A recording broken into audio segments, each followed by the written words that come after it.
ZABoxingNation, where boxing lives, breathes, and breaks down. Tonight, the fight world is on fire. We're talking bad blood, undefeated killers, legacy on the line, and champions being forged under the brightest lights in the sport. Every matchup we're covering isn't just a fight, it's a statement, a crossroads, a test of heart, skill, power, and the will to survive at the elite level. Then we'll close this with your favorite segment, On This Day in Boxing History. Let's break this all down. David Benavidez is 30 wins, 0 losses, and 24 big wins coming by way of knockout. And we have Anthony Yarde, who's 27 wins, 3 losses, and 24 big wins coming by way of knockout. This fight will be on November 22nd in Riyadh, Saudi Arabia.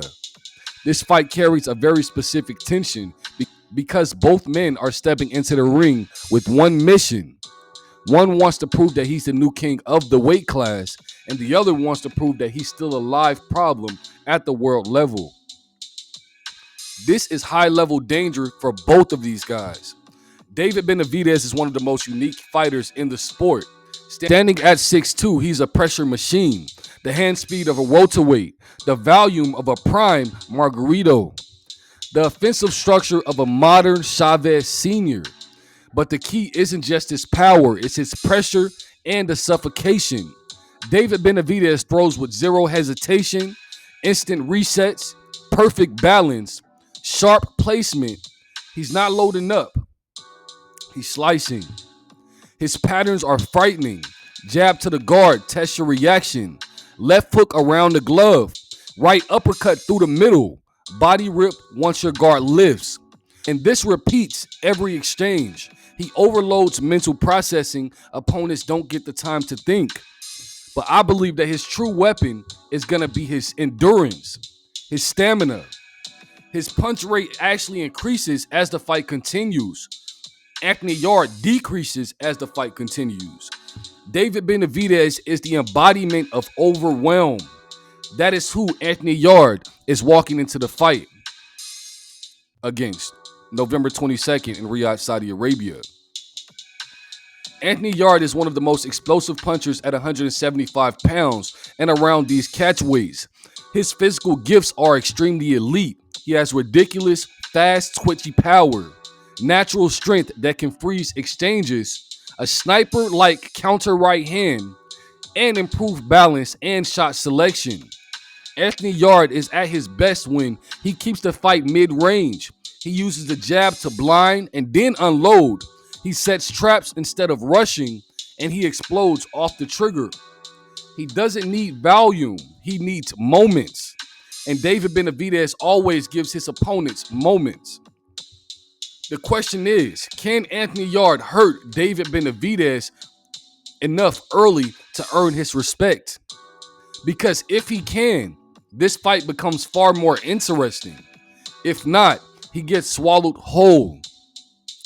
I believe by rounds 1 and 2, Anthony Yarde, that's going to be his sharpest window. You'll see his fast reactive counters, hard single right hands, clean mid-range left hooks, and discipline in tight setups. David Benavidez will be taking notes, not risk. Rounds 3 to 5, I believe David Benavidez will increase his pressure. You'll notice Anthony Yarde begins to retreating more. David Benavidez doubling down on the jab. Anthony Yarde absorbing body shots. David Benavidez tightening the ring and the space altogether. This is where the oxygen starts thinning. Rounds 6 to 8, Anthony Yarde energy dips. David Benavidez becomes unavoidable. This is where David Benavidez is the most terrifying. He's throwing 6 to 10 punch combinations. He attacks the bodies with bad intentions. His uppercuts find home. Anthony Yarde's counters slow down by 10 to 20%. And once Anthony Yarde's explosiveness fades, the danger increases exponentially. By rounds 9 to 10, this is stoppage territory. David Benavidez breaks rhythm, breaks posture, breaks his guard. He drowns Anthony Yarde in pressure. So my final prediction will be David Benavidez by TKO between rounds 8 to 9. Anthony Yarde early moments will be real, but they won't be enough to stop the avalanche in David Benavidez. Let me know how you guys feel about this fight in the comments below. David Benavidez versus Anthony Yarde, November 22nd in Riyadh, Saudi Arabia. Devin the Dream Haney, who is 32 wins, 0 losses, and 15 big wins coming by way of knockout, versus Brian Norman Jr., who is 28 wins, 0 losses, and 22 big wins coming by way of knockout. This is much more dangerous. This is a much more dangerous fight than I think people realize. Devin the Dream Haney is the seasoned technician, but Brian Norman Jr. is hungry, and he's a powerful disruptor. This rivalry is a perfect storm of technique versus aggression, control versus chaos, discipline versus ambition. The both men are undefeated. Both believe that they're superior. Both believe that the other men is not on their level. Devin the Dream Haney is one of the most misunderstood fighters in boxing.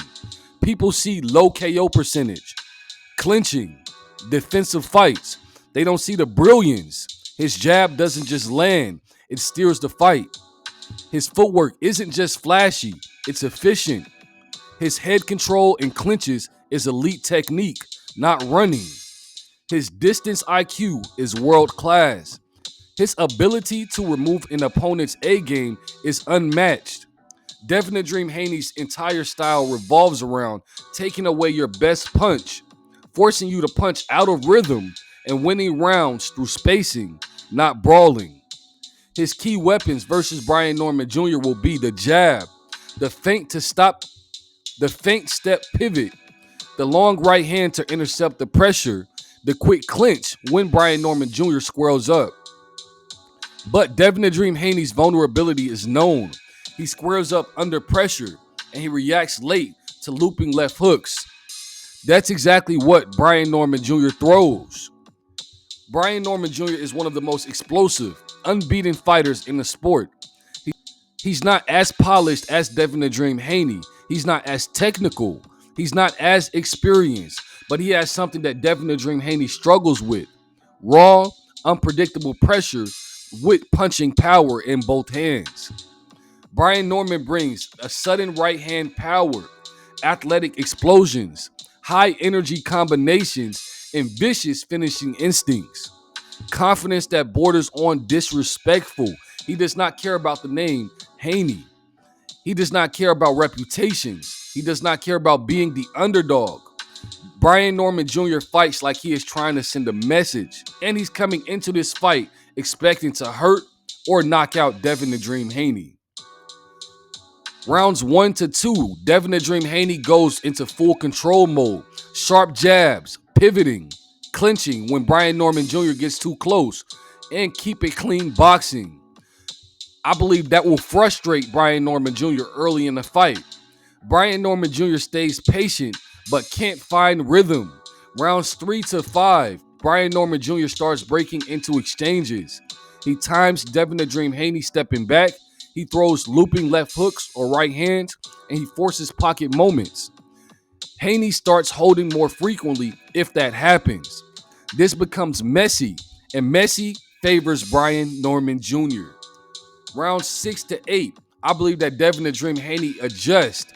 More body jabs, more inside resets, cleaner right hands, slows Brian Norman Jr.'s pace. This is where Devin the Dream Haney begins pulling away on the cards. Rounds 9 through 12, Brian Norman Jr. either goes for broke or gas tank dips and accuracy drops. Devin the Dream Haney closes control. Devin the Dream Haney closes strong with accuracy and control, but the threat of Brian Norman Jr. hurting him with one shot never leaves. My final prediction will be Devin the Dream Haney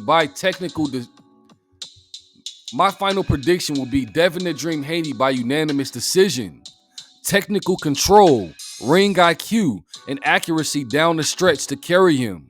But Brian Norman Jr. has a real chance at a mid-round TKO if he catches Devin the Dream Haney on the ropes or in the clinch exit. This fight is not a walkover. Let me know what you guys think about this fight in the comments below. Devin the Dream Haney versus Brian Norman Jr., November 22nd in Riyadh, Saudi Arabia. And now for your favorite segment, On This Day in Boxing History. Willie Pep defeated Chalky Wright, won the World Featherweight Championship, and improved to 54 wins and 0 losses. One of the greatest stars ever in boxing. Willie Pep didn't just win, he performed a masterclass in evasion, timing, and misdirection, and he showed his ring IQ. He made Hall of Famers look confused. He beat fighters without appearing to touch them. He proved that boxing is an art of inches, and timing beats power. This was the night Willie Pep went from phenomenal prospect to legendary technician. One of the most important fights in boxing history. But that wraps up all my segments for today. Don't forget to like, comment, share, subscribe, and turn on post notifications so you never miss out on an update. But this is ZABoxingNation, where champions get analyzed and legends are made.